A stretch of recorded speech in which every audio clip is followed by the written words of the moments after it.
I am very happy and delighted to be talking about energy equity with you all.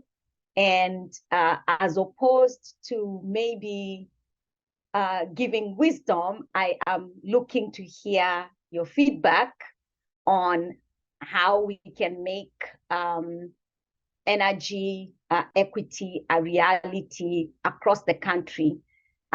So I will share the experience of Massachusetts, and this is a grassroots experience. I'm not an engineer. I'm not an energy, I'm not an energy expert.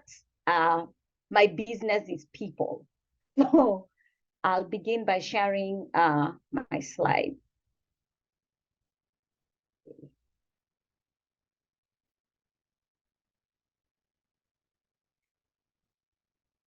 So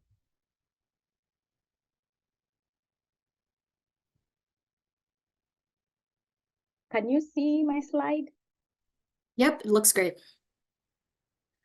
So I'd like to begin with these quotes, which I think are very important for those of us are working in the energy efficiency and the energy transition context.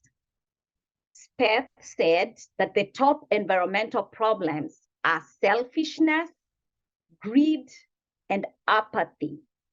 And to deal with those issues, we need a spiritual and cultural transformation. Pope Francis has said that a true ecological approach always becomes a social approach. It must integrate questions of justice in debates on the environment, so to hear both the cry of the earth and the cry of the poor. And then this is a proverb that I love. It says, desire without knowledge is not good, and whoever makes haste with his feet misses his way. So what is energy equity? There's that definition that energy equity recognizes the disadvantaged communities which have been historically marginalized and overburdened by pollution, underinvestment. They lack access, and an equitable energy system, on the other hand, is one where we have economic health and social benefits of participation extending to all levels of society. The truth is, achieving energy equity or any other type of equity requires intentionality, especially during the design of systems, technology, procedures, and processes that lead to the fair and just distribution of benefits in the energy system. But let's talk about something that's not academic. So Massachusetts, as the girl and I were talking about, has been #1 or #2 in the implementation of energy efficiency across the country. The interesting thing is, for people like me who live in Lowell and pay into the energy efficiency structure or the ratepayer funded energy efficiency structure, do not seem to have the same benefits as wealthier communities. So it seems as though even though Massachusetts has been lauded and people have been excited about how awesome it is, and which I honestly respect, I've realized that it's actually possible to be #1, and there are people in the same Commonwealth that are not #1. So the slide that I have out there is a slide that shows in estimates how much a person living in Lowell in Massachusetts is a gateway city. It has the majority are renters, and it's diverse. I myself am an immigrant from Africa, and there are many like me here in Lowell. Lowell also has twice the poverty rate of the Commonwealth. The interesting thing is, my dollar goes into the same fund as the dollar of someone living in a wealthier place like Andover. But my dollar loses money, while the dollar of someone in a more wealthier place gains in terms of energy efficiency upgrades. So this is something that really confirms the quotes that I just had at the beginning of the slide, that it's more than it's more than just having a program. It's deeper than that. It's a people issue. It's a people question. A few years ago, I was in an energy efficiency advisory council meeting, and I asked why residents in a place called Lawrence were not benefiting from 100% incentives as much as the neighboring town of North Andover and Andover, which is relatively wealthier and not as language isolated as Lawrence. And this is in the public domain. I was told that nobody wants to work in Lawrence.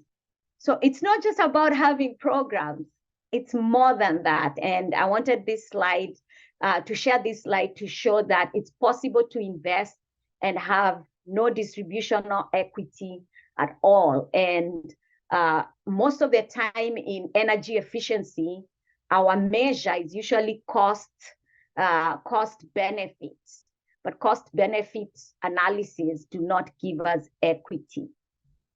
So let's talk about something else. So in 2022, the governor of Massachusetts signed a clean energy and climate bill that was going to allow about 10 cities and towns to restrict or prohibit the use of fossil fuels in most construction or in major renovation projects. Obviously, people are excited. Oh my God, we want the climate to be, we want to mitigate climate change, and we want to make sure that we will not have, high emissions and all that kind of stuff.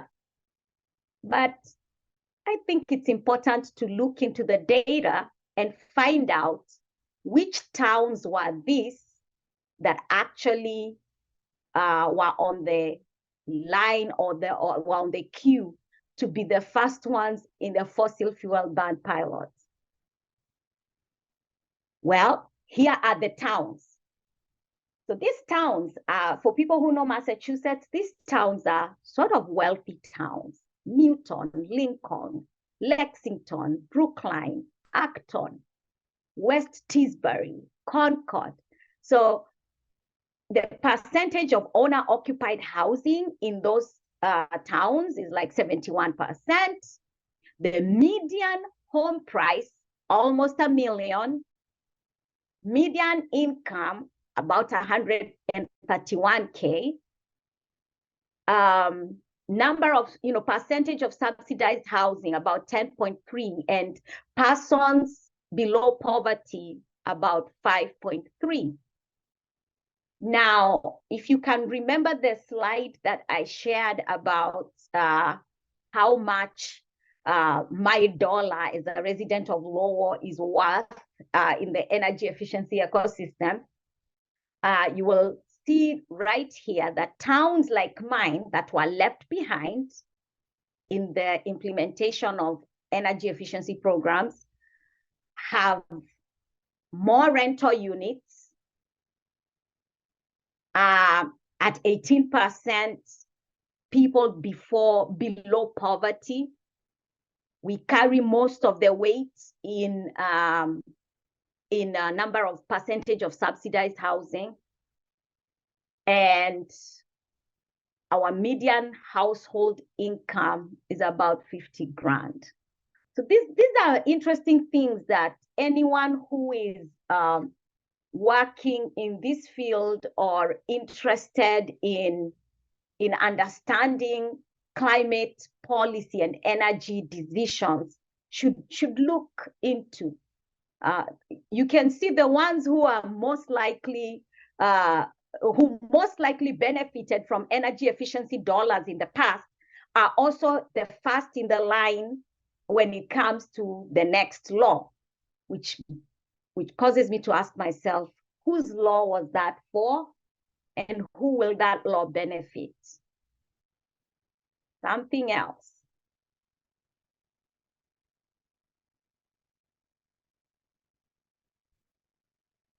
So I work in the affordable housing industry. And when climate policy is made without thoughts of what its unintended consequences are or can be, those who need social safety nets the most end up being more distressed. So this is a project in my portfolio in the city of Boston. The city of Boston was actually thinking of being one of the cities that was going to be part of the fossil fuel ban. And the reason I have this slide is I believe California has significant challenges in the cost of housing, similar to Massachusetts, as well as similar challenges in just getting one unit of affordable housing becoming a reality. Most affordable housing projects begin many, many years before. So like this one began in 2017. We acquired it and we were designated as the developer. And then we worked on due diligence. We worked on getting approvals. We even got funded. But let's say this project is in a place that is saying no more fossil fuel hookups. The project was designed with fossil fuel hookups and has spent maybe at least $1 to $2 million in pre-development to, getting beginning construction. So if we really want to enforce a fossil fuel ban, should we not think about paying projects like this for their sunk costs and promising them the funding that they had gotten from the state and all the approvals that they had received from the city and from any other interested parties? So this is a real project that is going to serve people who are below 60% of AMI. And our wait lists are so long. I mean, people wait on wait list for even 3 to 5 years. I have at least 6,000 households on an internal waiting list. These are people waiting for affordable housing to become available so that they can move in. So if we have climate policy that does not balance all these objectives, mainly by providing funding and by making sure that decisions that are made do not have negative and intended consequences, we put ourselves in a very tight position. So interestingly, let me just go to the next slide. So I think it was towards the end of last year in November that the city of Boston decided to withdraw its its application from the state's pilot program. And it's understandably so, because there's need to preserve, there's need to produce, there's sunk cost, and all these unintended consequences. Somebody somewhere has to work on making, on easing them. And most of the time it has to do with funding. So most of the time we find ourselves having awesome laws like the 2022 one, but we do not accompany these laws with investment.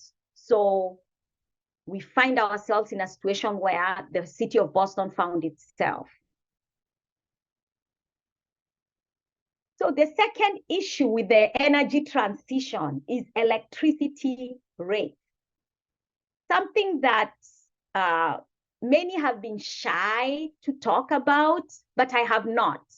I have not been shy to talk about electricity rates, and it's because I work with households that are very vulnerable, and that they may find themselves in a situation that is not good at all.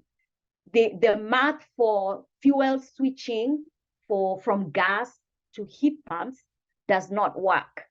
And I know, and I've had the familiar objection of saying, well, but they improve health, they improve indoor air quality. I agree, improve health, improve indoor air quality, but improved health and indoor air quality should not come at the expense of people getting heart attacks because they cannot be able to pay their bills, or having high blood pressure. So the argument for health is both ways. If I cannot pay my bills, I have a risk health-wise. The same way you're saying, hey, it's going to reduce asthma rates. I hear you, but a high bill is a high bill. So right now, it's common knowledge that electricity rates are already high, and they create burdens for many families. So one, we have to talk about grid modernization. How much are we spending on the electric system as we electrify? And how are we going to distribute those costs to protect all ratepayers? Those are questions that we have to ask ourselves. So another area of, thoughts of equity in climate change is performance-based regulation as an energy equity tool. So I will not go into what performance-based regulation is. There are those who are really experts in talking about it. But in my view, it's something that's supposed to encourage utility companies to accomplish or to meet some policy objectives. So how is this going? So I have been thinking about performance-based regulation in three buckets: in energy efficiency, in grid modernization, and in rate cases. So when we talk about energy efficiency, something really nice happened in Massachusetts. During our plan for the 2022 to the 2024 energy efficiency and electrification 3-year plan, we were able to introduce equity goals and targets. We also changed the performance incentives. We did not get everything that we wanted, but this tool, to me, is a very good tool, because my neighborhood of Lowell is a community first partnership program or recipient in the energy efficiency program. And to be totally honest, I have seen National Grid and Eversource so active in the community than I had ever seen them before. And I believe it's because of this performance-based exercise, for lack of a better word, that incorporates equity and electrification in the calculation of the performance incentives. what's really heartbreaking is that we are discovering and implementing this 10 years after the Green Communities Act became law. So we could have been intentional years ago and not have to have such huge differences between different neighborhoods as far as energy efficiency programs are concerned.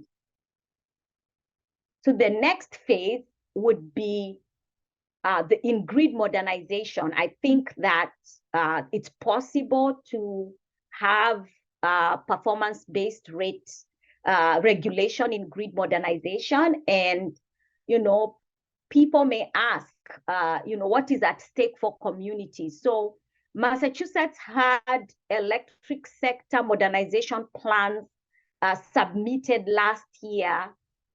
And I'm in the equity working group of the Grid Modernization Advisory Council. So we reviewed those electric sector modernization plans through an equity lens. And some of the things we discovered were that equity is just a word, like it has no serious substance. And we think that it should be a standalone key outcome in every electric sector modernization plan. Something else we found out, lack of information, important details are missing.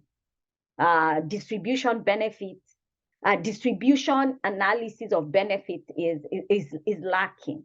So here we are at the height of planning for the energy transition, but the culture of not being very intentional about inclusion still continues. So what would be at stake for communities? It's affordability, really. It's a serious issue. Meaningful participation, data access and transparency. We want to not just be consumers of energy, we want to be producers. So if we were to have a performance-based regulation in the grid, what would happen? Would have measures like, stakeholder involvement. Did people participate? Were their ideas incorporated in the decisions? Think about grid investments. Where are they going? Who is benefiting? Shifting of power, community ownership of energy resources, quality of life, the economic impact of the energy transition, and affordability metrics. So that's how performance-based regulation can help in making sure communities are not left behind, as has been the tradition of our energy policy for decades. So how does performance regulation look like in rate cases? So on November 16th, National Grid filed a base distribution rate case petition that they want to adjust their rate. And it's by law, that's what they're supposed to do. And they want to increase their electric base. So I live in the National Grid territory. So this is actually very personal and I'm deeply involved in it. So some of the things that they presented to the Department of Public Utilities were what they are calling their own proposed performance incentive mechanism. And those mechanisms include affordability. So they are promising to increase enrollment of households on the discount rate. So they want to increase outreach and enrollment of low-income customers in the discount rate. The most saddening thing about this whole thing is that I've seen the National Grid numbers. I got them from there. I got them directly from National Grid. It seems as though today only a third of customers in that territory are participating in the discount rate. And it makes me wonder what miracle will happen in 2024 that will bring a little bit, will bring more customers. So it's very interesting, very, very interesting. So they've also, they've also given the award on reducing energy burdens, but that's what they're saying. We'll see what happens and what the grassroots is interested in. So then they have stuff like the capital delivery and all that kind of stuff. I'm interested a lot in the greenhouse gas emissions and clean energy adoption, because they have a lot of customers in towns like my own that may be economically depressed, and the ability to switch from gas, not just delivered fuels, from gas to heat pumps, I think is a policy objective that the Department of Public Utilities should be interested in pursuing. So my thoughts on, what can performance-based rate making do for us in rate cases? Well, it can increase affordability. And I think in 2024, equity should be a metric on its own. Like what they provided for us should include a standalone equity metric, because we do know that traditional cost of service regulation tools have not brought us equity in the past. So there needs to be reform in the utility business models.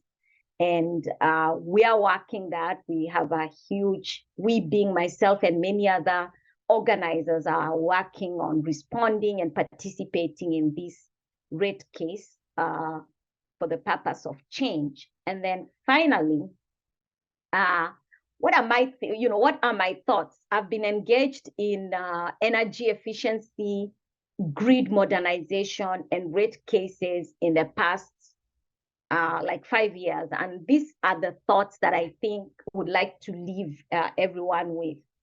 I find that in the energy ecosystem, humility is rare. We all want to stay with what we know and most of the time close the door to the voices of others. So that's something that we need to think about. Something else is discernment. I mean, if in 2008 somebody had discerned and asked what would be the unintended consequences of not thinking about distributional equity in Massachusetts energy efficiency programs, maybe we would not have cities like mine losing 30 cents for every dollar I invest. Another thing is that we need to be more bold. We need to be more bold, especially when it comes to electricity affordability. I like what California had tried to do with their income graduated fixed charges situation. I don't know whether that's something that will work for Massachusetts, but boldness is required so that we don't conform to structures just because structures have been existing for a century. The greatest, I want to call it a sin or transgression of the utility and power industry is no transparency, especially of data. And that needs to change. Anytime we're crafting policy, I think we should also think if we can be able to enforce the policy. It's one thing to say, yeah, do this, do that, but is it really enforceable? I did mention distributional equity versus cost and benefit analysis. And then the elephant in the room that we don't want to talk about, it's consumerism. Maximization of profits becoming the only goal for each and every endeavor we find ourselves in. We have to really rethink our utility business model. We have to rethink a lot of things if energy and economic justice will become a reality.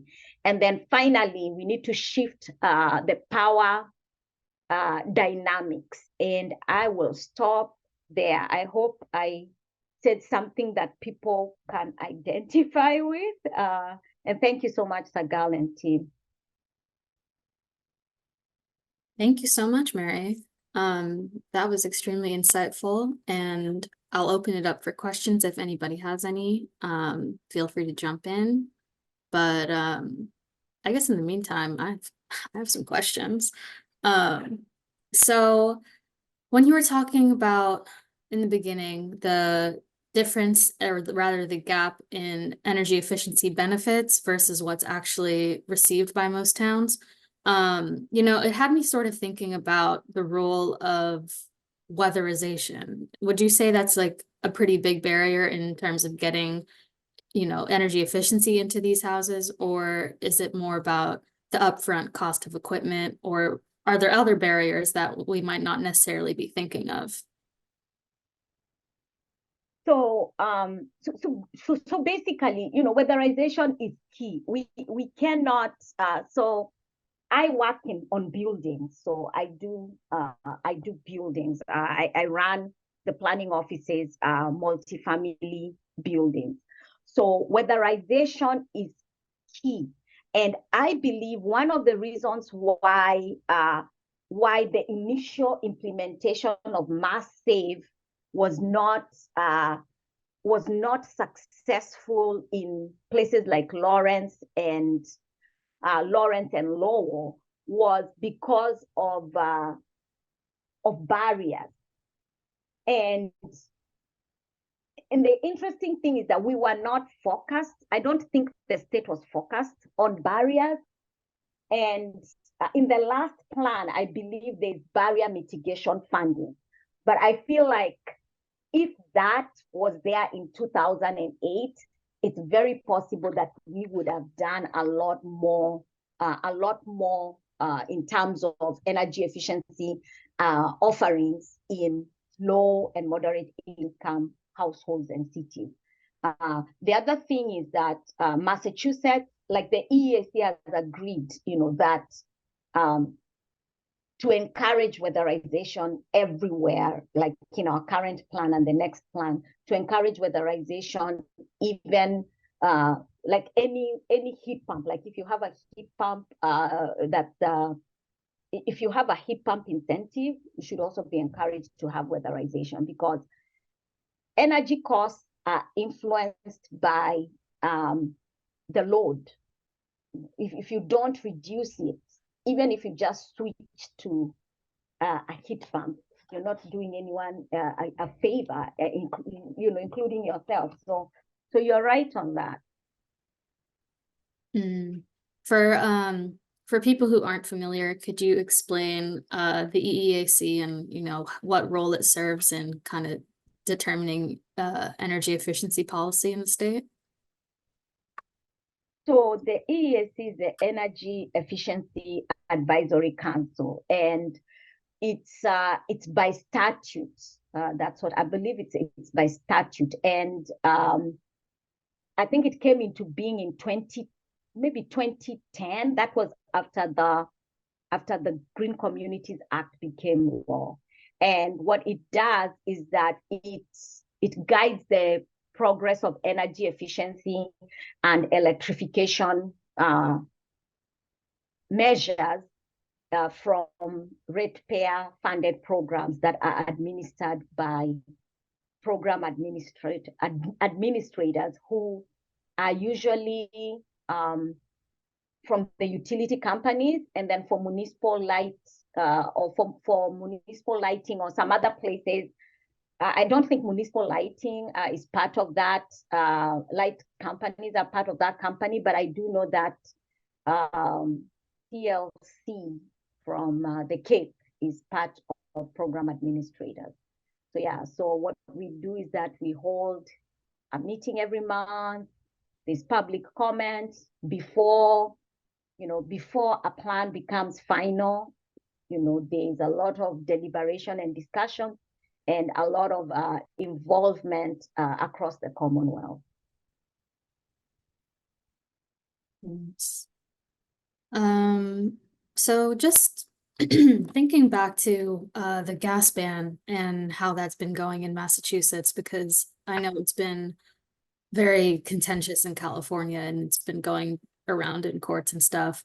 I'm just curious to know on what basis were towns like Concord and Arlington selected? Is it that they have less construction and it's easier for them to go all electric in some way because they can afford it? Or is there, is it easier with zoning? I'm just wondering, why is it that so many of the towns in Massachusetts, the wealthier towns, are exclusively on that list? No, those are the towns that applied. Oh, that So I applied. Okay. believe they made a petition. They're the ones who are like first in the line to make that petition. So we can say that it's easier for someone in Concord to think about applying for a fossil fuel ban than someone in Lowell. We still need all our weatherization money so that we can do a lot of the work that was done in other cities. They weatherized, they insulated their households, and many are ready for a heat pump because energy efficiency helps in right sizing of heat pumps. So if we were left behind, we can't just easily go into fuel switching before doing the other necessary things that make that choice a worthy option for us. Someone is asking questions. There's some questions there. How do utilities work with consumers on energy efficiency investments?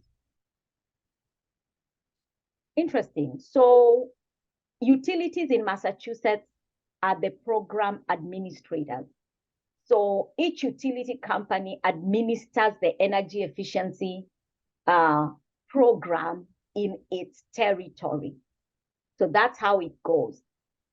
When we discovered that there were so many towns being left behind, we made proposals that include like showing how much investment is going to certain neighborhoods that we know from a non-participant study did not get the same energy efficiency investment as the wealthier ones in the Commonwealth. So right now we have various programs. One is something called a community first partnership, which is usually the utility company and its lead vendor and every town or city that is part of that CFP program. So they are working hand in hand with citizen towns and consumers to bring in energy efficiency benefits. Then this Khan is also asking, I hope that satisfied your question. There's also something, does switching to a heat pump with current energy prices increase the monthly energy bill for customers in Boston? Oh, without question. If you switch from gas to a heat pump, you will see increases in your energy bill. If you switch from delivered fuel, oil and propane, you most likely will see a reduction. So there's an economic argument to make for delivered fuels. And there's also an economic argument against fuel switching on the gas side. And that's why Massachusetts currently has, we currently have an energy affordability notice of inquiry from our Department of Public Utilities, because we have realized that the cost of electricity is our greatest barrier to accomplishing our climate goals. Well said, Mary. So if there aren't any other questions, maybe we can wrap it up a little bit early. Thank you so much, Mary, for, speaking with us today. I really appreciate it. And, I Yeah, I know you've been doing great work over in Massachusetts, and they're lucky to have you. So thank you so much for coming. Thank you all for listening. Have a lovely rest of your day. You too. Thank you, Mary. Bye-bye.